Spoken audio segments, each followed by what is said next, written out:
السلام علیکم ورحمۃ اللہ وبرکاتہ نحمده ونصلي على رسوله الكريم اما بعد رب اشرح لي صدري ويسر لي امري واحلل عقدة من لساني يفقهوا قولي رب زدني علما اعوذ بالله من الشیطان الرجیم بسم اللہ الرحمن الرحیم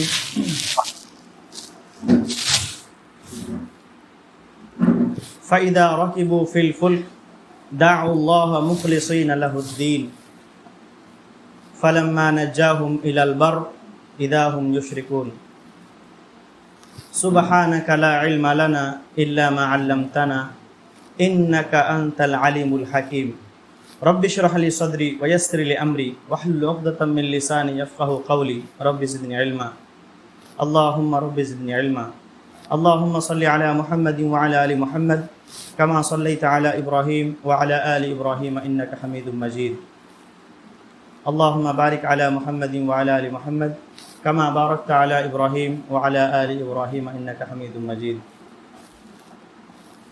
محترم حضرات، تقریباً یہ چوتھا ہفتہ ہے، چوتھا درس ہے.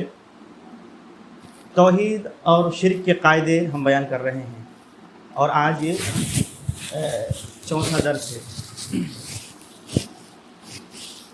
سب سے پہلا قاعدہ جو بیان کیا گیا تھا توحید اور شرک کے قاعدے، اس میں یہ تھا کہ امام محمد بن عبد الوہاب رحمۃ اللہ علیہ کہتے ہیں ان تعلم ان الکفار الذین قاتلهم رسول اللہ صلی اللہ علیہ وسلم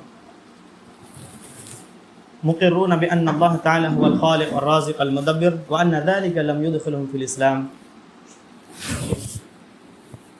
نبی کریم صلی اللہ علیہ وسلم نے جن لوگوں سے، جن کفار سے جنگ کیا، لڑائی کی، قتال کیا، جن کے خون کو اپنے لیے حلال کر لیا، وہ کفار اور مشرکین اس بات کا اقرار کر چکے تھے کہ اللہ تعالیٰ اکیلا پیدا کرنے والا، روزی دینے والا اور پوری کائنات کے نظام کو چلانے والا ہے، اور اسے کہتے ہیں توحید ربوبیت. یعنی مشرکین توحید ربوبیت کا اقرار کر چکے تھے، لیکن اس کا یہ ایمان اور اقرار اسے اسلام میں داخل بھی نہ کیا، اور اللہ کے نبی صلی اللہ علیہ وسلم نے ان سے مقاتلہ کیا، جنگ کیا، قتال کیا. دوسرا قاعدہ یہ تھا کہ کفار مشرکین کہتے تھے کہ ہم ان بتوں کی عبادت، یعنی غیر اللہ کی عبادت ہم اس لیے کرتے ہیں اور اس کی طرف رخ اس لیے کرتے ہیں کہ یہ جو ہے نا اللہ کے بہت مقرب بندے ہیں، تو ہم اس لیے ان کی عبادت کرتے ہیں تاکہ یہ ہمیں اللہ کے قریب کر دے اور ہمارے لیے شفاعت کریں. یعنی ان کا مقصد کیا تھا؟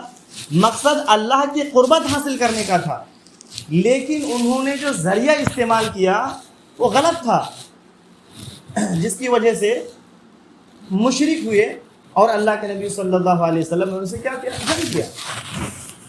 تیسرا قاعدہ کیا تھا کہ اللہ کے نبی صلی اللہ علیہ وسلم جن لوگوں کی طرف بھیجے گئے تھے، نبی رحمت صلی اللہ علیہ وسلم کو جن لوگوں کی طرف بھیجے گئے تھے، تو وہ لوگ مختلف چیزوں کی عبادت کرتے تھے.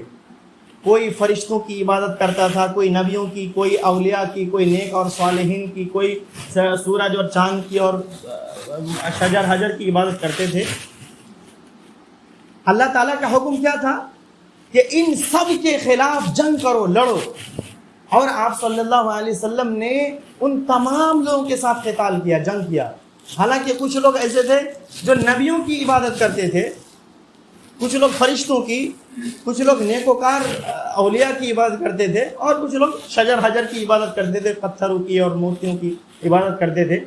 لیکن تمام لوگوں کے ساتھ جنگ کیا گیا. یہ نہیں کہا گیا ارے یہ تو نبی کا پجاری ہے یا نبی کی عبادت کرتا ہے، اس سے ہم جنگ نہیں کریں گے. تو نیک اللہ کے نیک بندے تھے، ان کی عبادت کرتے ہیں، ان سے اپنی مرادیں مانگتے ہیں، تو ان سے ہم جنگ کیوں کریں؟ ایسا نہیں تھا. اور یہ جو کہ پتھروں کی عبادت کرتا ہے اس لیے ہم ان سے جنگ کریں گے، ایسا نہیں. تمام لوگوں کے ساتھ، کیونکہ غیر اللہ کی عبادت کرتا تھا غیر اللہ کو حاجت روا، مشکل کشا، داتا، غریب نواز تصور کرتا تھا، جس کی وجہ سے تمام کے تمام لوگ مشرک ہوئے اور ان کے ساتھ قتال کیا گیا۔ اب سوال یہ ہے کہ شرک کسے کہتے ہیں اور کافر کسے کہتے ہیں؟ آج چوتھا جو قاعدہ ہم پڑھیں گے اس میں انشاءاللہ اس کی وضاحت ہوگی۔ یاد رکھیں، پوری انسانیت دو حصوں میں تقسیم ہوتی ہے رب پر ایمان رکھنے کے تعلق سے، یعنی اللہ پر، رب پر ایمان رکھنے کے تعلق سے پوری انسانیت، دنیا میں جتنے لوگ ہیں دو حصوں میں ڈیوائڈ ہوتے ہیں، تقسیم ہوتے ہیں۔ ایک وہ لوگ جو رب العالمین کے وجود کا منکر ہیں، یعنی وہ کہتے ہیں کوئی رب نہیں ہے، ارے یہ ایسے ہی ہے، مطلب یہ جو دنیا جو مطلب قائم ہوئی، ایک دھماکہ ہوا اور پھر یہ دنیا قائم ہو گئی اور ایسے ہی چل رہی ہے، اس کا کوئی چلانے والا نہیں ہے۔ اس کو کیا کہتے ہیں؟ ایسے لوگوں کو دہری کہتے ہیں، ناستک کہتے ہیں، یعنی کافر۔ یہ لوگ کیا ہے؟ کافر ہیں۔ دوسرے وہ لوگ جو اللہ کے وجود کا اقراری ہے، یعنی اللہ کے وجود کو مانتے ہیں کہ اللہ تعالیٰ موجود ہے، ہم نے اپنے آپ کو پیدا نہیں کیا، ہمیں ایک ذات ہے جو میرا رب ہے، اس نے ہمیں پیدا کیا، اس پوری کائنات کو ایک رب ہے جس نے پیدا کیا اور وہ اس پوری نظام کو چلا رہا ہے، ایسے ہی نہیں چل رہا ہے۔ اسے کہتے ہیں آستک، یعنی مومن کہتے ہیں، کیونکہ وہ رب کے وجود پر ایمان رکھتا ہے کہ رب موجود ہے۔ اب وہ لوگ جو رب کے وجود کا اقرار کرتے ہیں وہ بھی کیا ہے؟ دو حصوں میں تقسیم ہوتے ہیں، دو حصوں میں۔ ایسے لوگ جو رب کے وجود پر ایمان رکھتے ہیں کہ رب موجود ہے، تو ایسے لوگ کتنے حصوں میں تقسیم ہوتے ہیں؟ دو حصوں میں۔ ایک وہ لوگ جو اللہ کے وجود کا اقرار کرتے ہیں، اللہ تعالیٰ موجود ہے، اقرار کرتے ہیں، لیکن اقرار کرنے کے بعد اللہ کا حق غیر اللہ کو دیتے ہیں۔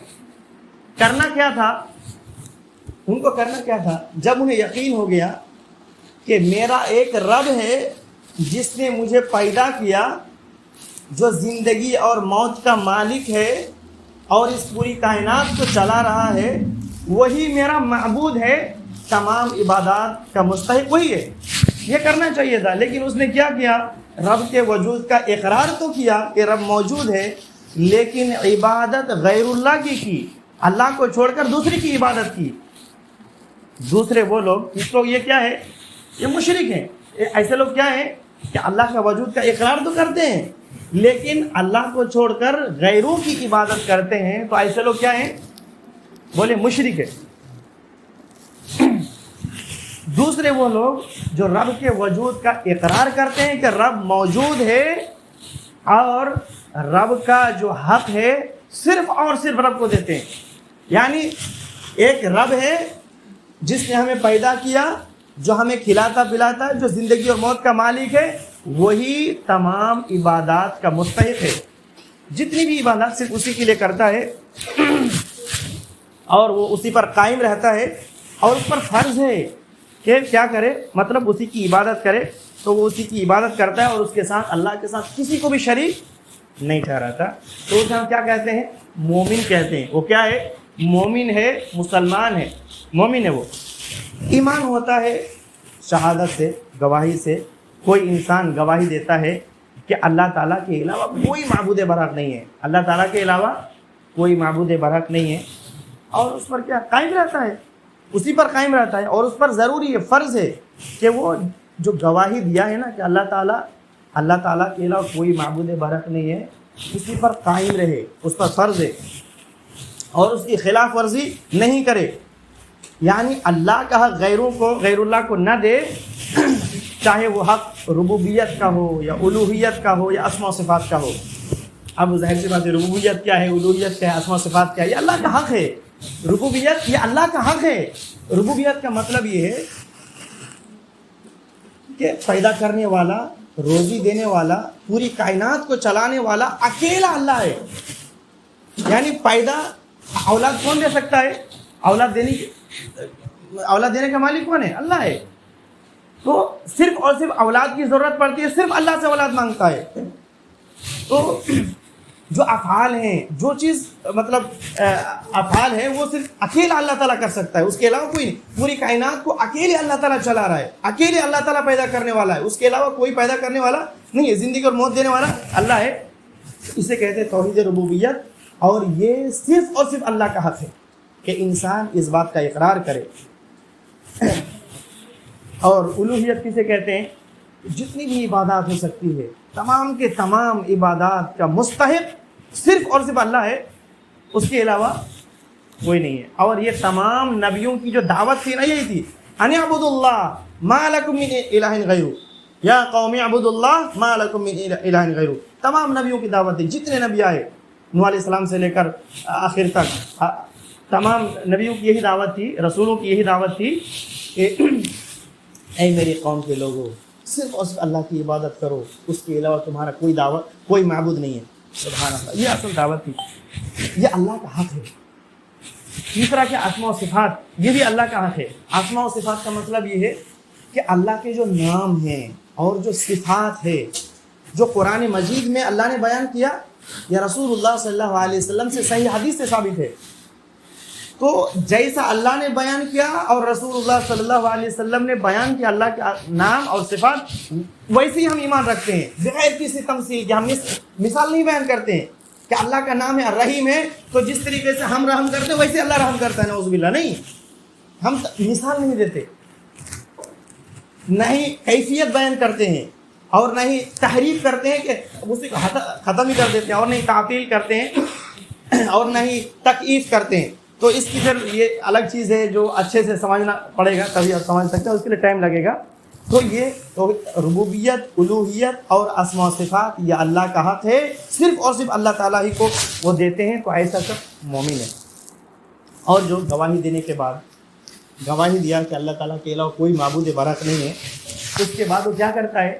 مسلمانوں میں ایسا بہت ہے، غیر اللہ سے مدد طلب کرتا ہے، یا غیر اللہ کے آستانوں پر جا کر جانور ذبح کرتا ہے، غیر اللہ کے نام پر قربانی کرتا ہے، نظر و نیاز پیش کرتا ہے، غیر اللہ کو حاجت روا، مشکل کشا، داتا، غریب نواز تصور کرتا ہے، اور پھر غیر اللہ سے جو بھی مانگنے کی چیزیں مانگتا ہے۔ تو ایسا شخص کیا ہے؟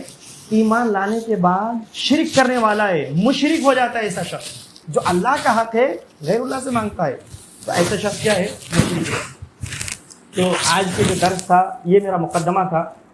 آج ہم پھر درس اپنا جو آج کا جو درس شروع کرتے ہیں۔ چوتھا جو قاعدہ ہے وہ کیا ہے؟ امام محمد بن عبد الوہاب رحمۃ اللہ علیہ بیان فرماتے ہیں، ان مشرکی زماننا اغلظ شرکا من الاولین۔ یہ غور سے سنیے گا، یہاں سے جو میرا اصل جو قاعدہ ہے، جو میں آج کا جو میرا درس تھا وہ کیا تھا؟ چوتھا قاعدہ امام محمد بن عبد الوہاب، شرک، توحید اور شرک کے چوتھا قاعدہ تھا۔ پہلا کیا ہے؟ امام محمد بن عبد الوہاب رحمۃ اللہ علیہ فرماتے ہیں، ان مشرکی زماننا اغلظ شرکا من الاولین، کہ ہمارے زمانے کے جو مشرکین ہیں، مشرکین کا شرک زیادہ خطرناک ہے، مطلب پہلے مشرکوں کے شرک سے۔ آگے فرماتے ہیں لأن الاولین یشرکون فی الرخاء، کیونکہ پہلے جو مشرک تھے، کیونکہ جو پہلے شرک کرنے والے تھے وہ صرف یعنی مشرکین عرب صرف خوشحالی میں اللہ کے ساتھ شریک کرتے تھے، اللہ کے ساتھ دوسروں کو شریک کرتے تھے، خوشحالی میں وہ شریک کرتے تھے۔ جب ہر طریقے سے آرام اور خوشحالی ہوتی، کس طریقے کی پریشانی نہیں ہوتی، تو اللہ کے ساتھ شرک کرتے تھے۔ وَيُخْلِصُونَ فِي الشِّدَّةِ، اور مصیبتوں میں، پریشانیوں میں جب تمام طرف سے مصیبتیں آ جاتی تو پھر اخلاص کے ساتھ اللہ کی عبادت کرتے تھے۔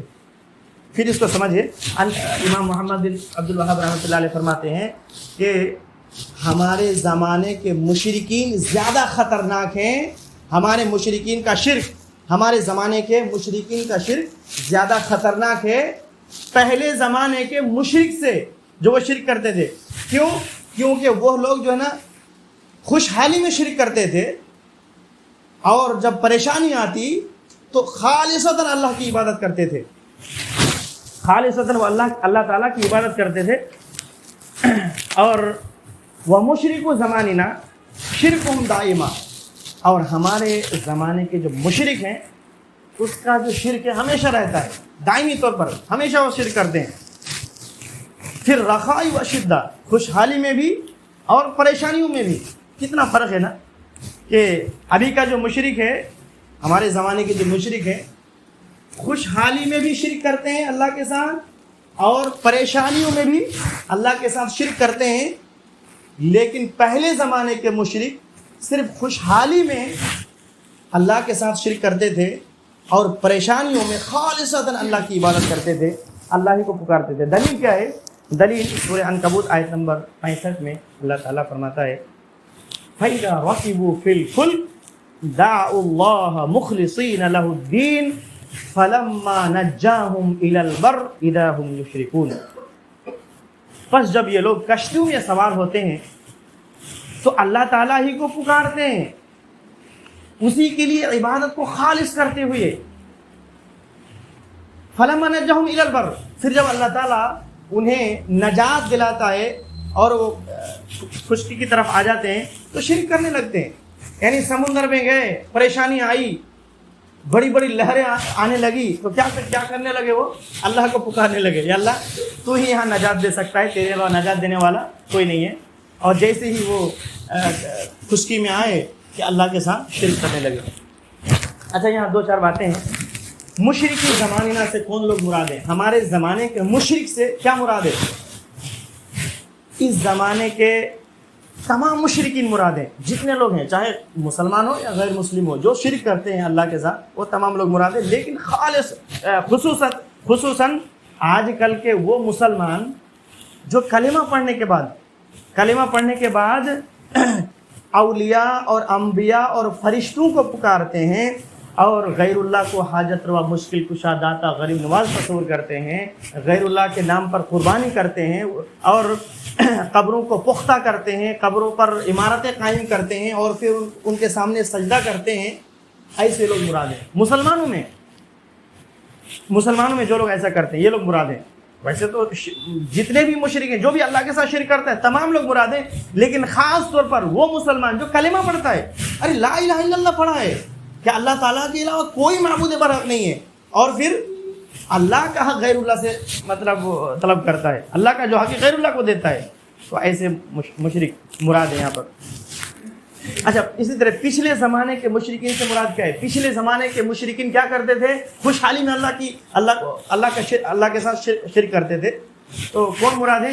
نبی کریم صلی اللہ علیہ وسلم کے زمانے کے جو مشرک ہیں، یعنی کفار مشرکین عرب، جو اس زمانے میں جو مشرک تھے، اللہ کے ساتھ شرک کرتے تھے، وہ بھی مشرک، اور اس زمانے میں جو شرک کرتے ہیں وہ بھی مشرک، اور دونوں دائرہ اسلام سے خارج ہے۔ لیکن آج کے زمانے کا جو مشرک ہے کل کے مشرک سے زیادہ خطرناک ہے، زیادہ یہ لوگ بڑھا ہوا ہے شرک میں۔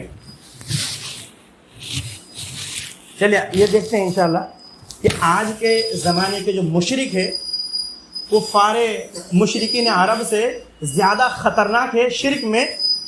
اس کی کئی وجوہات ہیں، کئی وجہ۔ پہلی وجہ کیا ہے کہ مشرکین عرب صرف خوشحالی میں کیا کرتے تھے؟ اللہ کے ساتھ شرک کرتے تھے صرف خوشحالی میں، اور ابھی کا جو مشرک ہے وہ دونوں حالاتوں میں اللہ کے ساتھ شرک کرتے ہیں، دونوں حالاتوں میں۔ اس کی تھوڑی سی وضاحت میں کرنا چاہتا ہوں کہ کفار عرب مشرکین جانتے ہیں جب مصیبتوں میں گھر جاتے، پریشانیاں آتی ہیں، اور خاص طور پر سمندروں میں جب سفر کرتے تھے اور بڑی بڑی لہریں آنے لگتی تھی، کشتیاں جب ڈوبنے کے کگار میں ہوتی کہ اب لگتا کشتی ڈوب جائے گی، اب بچانے والا کوئی نہیں ہے، اب وہ ان کو یقین ہوتا کہ اب جو ہے نا اس مصیبت سے بچانے والا کوئی نہیں ہے سوائے اللہ کے، تو پھر وہ اللہ ہی کو خالصتاً پکارنے لگتے تھے کہ اللہ اگر تو نے ہمیں اس سے نجات دے دی نا، ہم جیسے خشکی میں جائیں گے تیری ہی عبادت کریں گے۔ لیکن اللہ نجات دیتا، وہ خشکی میں آتے اور کیا کرتے؟ شرک کرنے لگتے تھے۔ اور اس کی دلیل میں نے سنا ہے سورہ عنکبوت آیت نمبر 65 میں۔ اس سلسلے میں اکرامہ بن ابی جہل کا واقعہ بہت مشہور ہے۔ جب مکہ فتح ہوا تو ابو جہل کا بیٹا بھاگ نکلا اور کشتی پر سوار ہوا اس خیال سے کہ وہ کہاں جائے گا؟ ملک حبشہ چلا جائے گا۔ لیکن جیسی کشتی پر سوار ہوا اور کشتی آگے بڑھی تو انتہائی تیز و تند ہوا کی وجہ سے کشتی ڈگمگانے لگی. اب ایسا لگ رہا تھا کہ کشتی ڈوب جائے گی. تو کشتی جو چلانے والے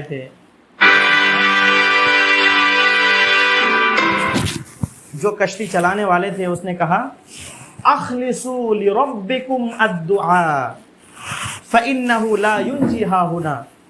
دیکھو یہاں خالصتاً صرف اور صرف اپنے رب کو پکارو. جو تمہارا رب ہے نا, جس پر تم یقین رکھتے ہو, جس پر ایمان رکھتے ہو کہ ہمارا رب ہے, جس نے ہمیں پیدا کیا ہے, پوری کائنات کو چلا رہا ہے, اب اسی رب کو پکارو, کیونکہ اس کے علاوہ تمہیں کوئی نجات نہیں دے سکتا. دوسری روایت میں ہے کہ اخلصوا فإن آلہتکم لا تغنی عنکم ہاہنا. خالصتاً اللہ کو پکارو کیونکہ تمہارے معبود اب یہاں کچھ بھی کام آنے والے نہیں ہیں. اب دیکھو مشرک ہے وہ بھی, اور سمندر میں پھنس گیا, تو اب کیا کہہ رہا ہے کہ اپنے رب کو پکارو. یہ بات سن کر اکرمہ جو ابو جہل کا بیٹا تھا, مشرک تھا, وہ بھاگ رہا تھا, حبشہ بھاگ رہا تھا. وہ کہنے لگا واللہ لئن کان لا ینجی فی البحر غیرہ فإنہ لا ینجی فی البر ایضا غیرہ. اللہ کی قسم,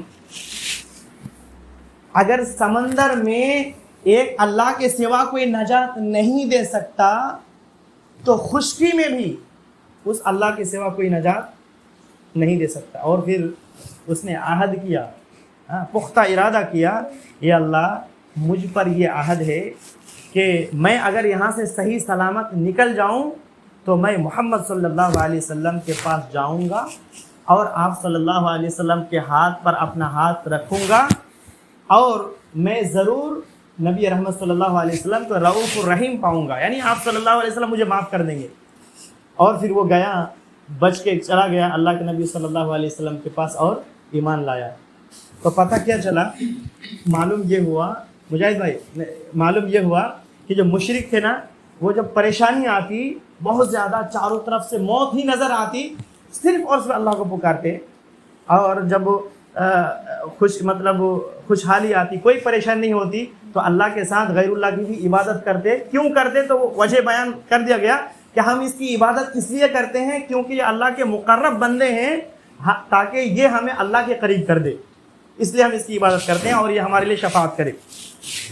لیکن آج کے جو مسلمان ہیں, جو کلمہ پڑھتا ہے, وہ کیا کہتے ہیں, ان کی کشتی اگر کہیں پھنس جاتی ہے, وہ کیا کہتے ہیں, وہ کہتے ہیں کہ یا معین الدین چشتی لگا دے پار میری کشتی. آج مسلمان جو کلمہ پڑھتا ہے, ان کی جب کشتی سمندر میں پھنستی ہے تو کیا کہتے ہیں, یا معین الدین چشتی لگا دے پار میری کشتی. کل ہم و غم سینجلی بولایتک یا علی یا علی یا نادی علی مظہر العجائب تجدہ عونا لک فی النوائب. یعنی علی رضی اللہ عنہ کو پکارو جو عجائبات کا مظہر ہے, وہی ہماری تکلیف کو دور کر سکتا ہے. تو غیر اللہ کو پکارتے ہیں. ارے مسلمان ہے جس نے کلمہ پڑھا ہے, ان کا یہ حال ہے, جب پریشانی آتی ہے تب بھی اللہ کو چھوڑ کر غیر اللہ کو پکارتے ہیں, اور جب خوشحالی میں رہتے ہیں تب بھی غیر اللہ کو پکارتے ہیں. دیکھ کتنا خطرناک ہے آج کے مسلمان جو کلمہ پڑھا ہے. سب نہیں, بعض مسلمان, بعض, سب کی بات نہیں کر رہا ہوں, بعض مسلمان یا علی یا غوث یا فلاں پیر, یا فلاں پیر میری مدد فرما, مجھے اولاد دے, اس طریقے سے مطلب نعرہ لگاتے ہیں. آج کے مشرک کا شرک زیادہ خطرناک ہے مشرکین عرب کے شرک سے. دوسری وجہ دیکھیے, مشرکین عرب جن کی عبادت کرتے تھے اللہ کو چھوڑ کر, جانتے ہیں, اللہ کے مقرب بندوں کی عبادت کرتے تھے. کوئی فرشتوں کی عبادت کرتے تھے, تو کوئی نبیوں کی, کوئی نیک اور صالح لوگوں کی عبادت کرتے تھے, کوئی چاند سورج کی عبادت کرتے تھے. لیکن آج کے جو مطلب یہ ہیں مشرک ہیں, جو کلمہ کو, جس نے کلمہ پڑھا ہے, وہ کیا کرتے ہیں, ایسے لوگ اولیاء اللہ کی بھی عبادت کرتے ہیں اور اولیاء الشیطان کی بھی عبادت کرتے ہیں. یعنی جو اللہ کے نیک بندے ہیں ان کو بھی اللہ کا حق دیتے ہیں, اور جو مطلب بدترین قسم کے لوگ ہیں. یعنی وہ خود ان کی بدکاری کے قصے خود بیان کرتے ہیں کہ ہمارا پیر فلاں فلاں بدکاری کرتے تھے. ان کی کتابوں میں درج ہے باضابطہ, ایسی لفاظی نہیں کر رہا ہوں, ان کی کتابوں میں درج ہے کہ ہمارے فلاں پیر یہ بدکاری کرتے تھے, وہ بدکاری کرتے تھے. اور ایسے لوگوں سے کیا کرتے ہیں, مطلب ایسے لوگوں کو حاجت روا مشکل کشا سمجھتے ہیں, ایسے لوگوں سے اللہ مطلب اولاد مانگتے ہیں. عجیب ہے نا. اسی طریقے سے آج کے جو مشرک ہیں کل کے مشرک سے زیادہ خطرناک ہے, ان کا شرک زیادہ بڑا ہوا ہے. تیسری وجہ کیا ہے کہ مشرکین عرب صرف الوہیت میں شرک کرتے تھے. یعنی الوہیت سمجھ رہے نا, پہلے جو میں بتا الوہیت یعنی جتنی بھی عبادات ہو سکتی ہے اللہ کے علاوہ غیر اللہ کو بھی مطلب اس میں شامل کرنا, اسے کہتے ہیں الوہیت.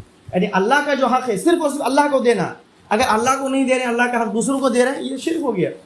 تو مشرکین عرب کیا کرتے تھے, صرف الوہیت میں شرک کرتے تھے, یعنی عبادت غیروں کی کرتے تھے, لیکن وہ کبھی بھی غیر اللہ سے اولاد نہیں مانگتے تھے, روزی نہیں مانگتے تھے, کیونکہ وہ جو اسے معلوم تھا ارے یہ ہمیں اولاد تھوڑی دے سکتا ہے, اولاد دینے والا اللہ اوپر والا ہے.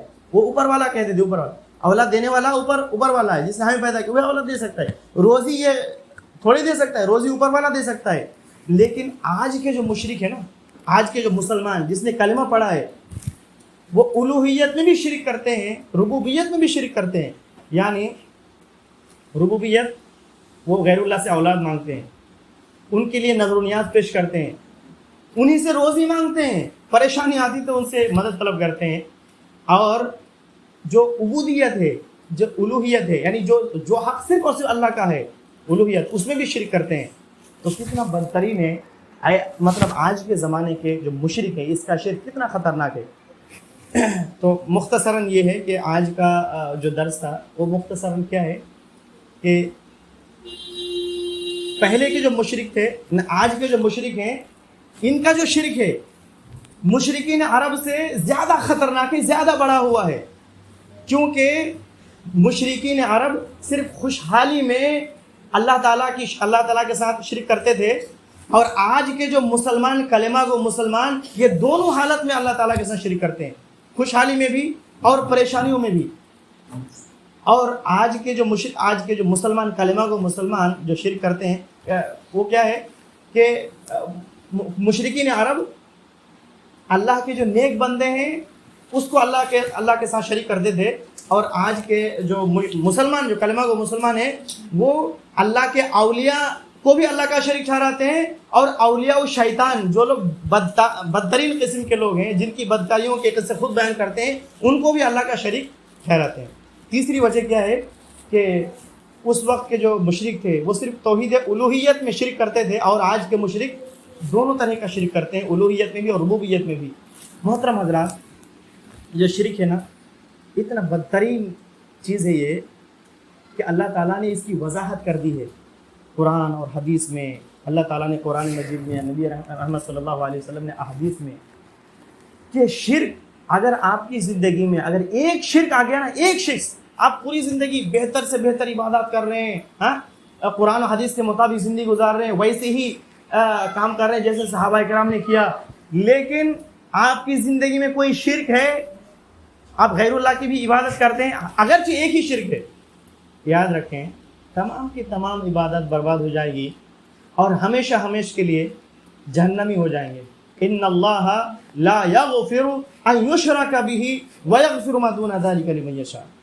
اللہ تعالیٰ شرک کو کبھی معاف نہیں کرے گا, کبھی بھی نہیں, ہمیشہ کے لیے جہنم جو مطلب مشرک ہمیشہ کے لیے جہنم چلا جائے گا. اللہ تعالیٰ نے مشرک کے لیے جہنم کو حرام قرار دیا میرے بھائی, حرام, کبھی بھی جہنم سے نہیں نکلے گا. تو جب اتنا خطرناک ہے یہ معاملہ, اتنا خطرناک ہے ہمیشہ کے لیے, جب کہ ہم جہنم میں ایک سیکنڈ کے لیے, ایک لمحہ کے لیے جہنم کی آگ برداشت نہیں کر سکتے, تو ہمارے لیے ضروری اور لازم ہے کہ ہم ابھی مطلب اپنے آپ کی اصلاح کر لیں, سدھار لیں. تو ہمیں سیکھنا پڑے گا نا کہ شرک کیا ہے, توحید کیا ہے, کیسے ہم جہنم سے بچ سکیں گے, کیسے ہم جنت میں داخل ہو سکیں گے. تو ہمیں سیکھنا پڑے گا, ہمیں وقت دینا پڑے گا, علم حاصل کرنا پڑے گا. اور اگر آپ علم سے دور ہوتے گئے، جہالت میں پڑے رہے، تو یاد رکھیں شرک سے بچنا بہت مشکل ہے۔ آج جو لوگ شرک کر رہے ہیں نا، اس کی اصل وجہ کیا ہے؟ جہالت ہے۔ وہ نہیں جانتے اپنے رب کو، جس کی وجہ سے شرک کر رہے ہیں۔ اللہ کا حق غیر اللہ کو دے رہے ہیں، اسے معلوم ہی نہیں کہ ہم کیا کر رہے ہیں، اپنا ٹھکانہ جہنم بنا رہے ہیں، لیکن اسے معلوم ہی نہیں ہے۔ وہ سمجھ رہے کہ ہم نیک کام کر رہے ہیں۔ اللہ اکبر۔ میرے بھائی، تو ہم سب کے لیے ضروری اور لازم ہے کہ ہم علم حاصل کریں۔ علم حاصل، ہم دنیا کمانے کے لیے کتنا وقت صرف کرتے ہیں، 24 گھنٹہ لگے ہوئے ہیں کہ مطلب آج ایک بنگلہ بنا تو کل دوسرا بنگلہ بنائیں گے، آج ایک گاڑی ہے تو کل دوسری گاڑی خریدیں گے۔ ہم فکر مند ہیں دنیا بنانے کے لیے، لیکن آخرت بنانے کے لیے ہم کتنا بے فکر ہیں میرے بھائی۔ لیکن یہ ہمارے لیے بالکل ٹھیک نہیں ہے۔ اللہ نے جو ہمیں وقت دیا ہے، مہلت دی، اس کو غنیمت تصور کریں، اور علم حاصل کرنے میں دن میں کم از کم آپ آدھا گھنٹہ نکالیں، 1 گھنٹہ نکالیں، اور اس سے بھی زیادہ نکال سکتے تو اور اچھی بات ہے، تاکہ آپ کی ہماری آخرت بن جائے اور ہم جہنم کے عذاب سے بچ جائیں اور جنت میں داخل ہو جائیں۔ اللہ تعالیٰ اپنے فضل و کرم سے ہمیں جہنم سے بچا لے اور جنت میں داخل کر دے، یہی اصل کامیابی ہے۔ اللہ تعالیٰ سے دعا ہے الہ العالمین ہمیں قرآن و حدیث کو صحیح سے سمجھنے اور اس کے احکامات پر عمل کرنے کی توفیق دے۔ یا اللہ ہمیں پوری زندگی مرتے دم تک توحید پر عمل کرنے کی توفیق دے اور شرک سے بچا۔ آمین۔ وآخر دعوانا ان الحمد للہ رب العالمین۔ السلام علیکم ورحمۃ اللہ وبرکاتہ۔ اس میں ایک سوال ہے، جیسا کہ آپ نے کہا مشرکین مکہ اللہ کو پکارتے تھے، تو اس کی تھوڑی وضاحت کر دیجیے، کچھ ہمارے بھائی ابھی پہلی بار آئے ہوئے ہیں۔ مشرکین مکہ ابو جہل وغیرہ اللہ کو مانتے تھے، اس کے بارے میں تھوڑا وضاحت کر دیجیے۔ اس کے باوجود اللہ کے رسول نے ان کے ساتھ جنگ ہوئی۔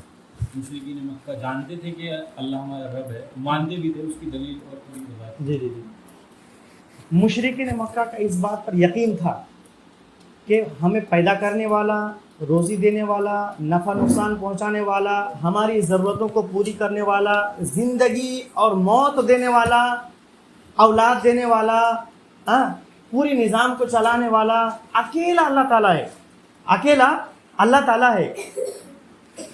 اس کو کہتے ہیں توحید ربوبیت، یعنی وہ توحید کی 3 قسم ہیں، یاد رکھیں۔ توحید کی کتنی قسم ہے؟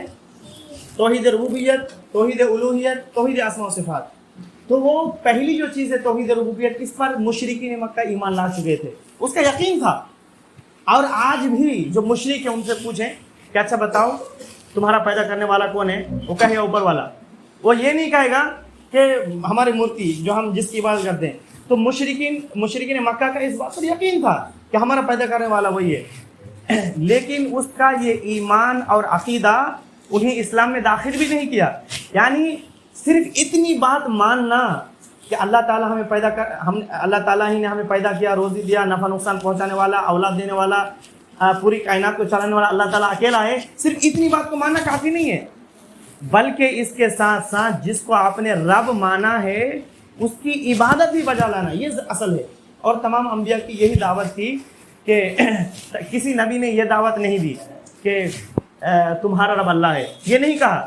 کیا کہا کہ ان اعبدوا اللہ ما لکم من الہ غیرہ، ارے جو تمہارا رب ہے نا وہی تمہارا معبود ہے، جس کو تم جانتے ہو کہ ہمارا رب ہمیں پیدا کیا وہی تمہارا معبود ہے۔ یعنی جتنی بھی عبادت ہو سکتی ہے تمام کی تمام عبادت تمہیں صرف اسی کے لیے بجا لانا ہے۔ لیکن مشرکین نے ایسا نہیں کیا، اللہ کی عبادت بھی کی۔ جیسے اللہ کی عبادت کیا کی؟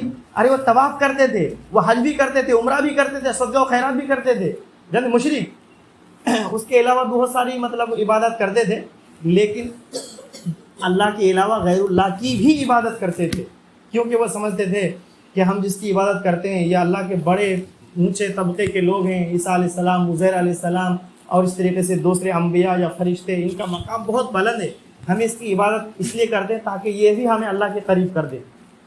تو ان کا جو ایمان تھا یا یقین تھا یا ان کی جو عبادت تھی قابل قبول نہیں ہوئی۔ کیوں نہیں ہوئی؟ کیونکہ عبادت میں اللہ کو انہوں نے خالص نہیں کی، یعنی صرف اور صرف اکیلے اللہ کی انہوں نے عبادت نہیں کی، اللہ کی عبادت کے ساتھ غیر اللہ کی بھی عبادت کی، جس کی وجہ سے ان کے خون اور ان کے مال کو اللہ کے نبی صلی اللہ علیہ وسلم نے اپنے لیے حلال کر لیا اور ان کے ساتھ جنگیں کی گئی۔ جزاک اللہ خیرا۔ السلام علیکم ورحمۃ اللہ وبرکاتہ۔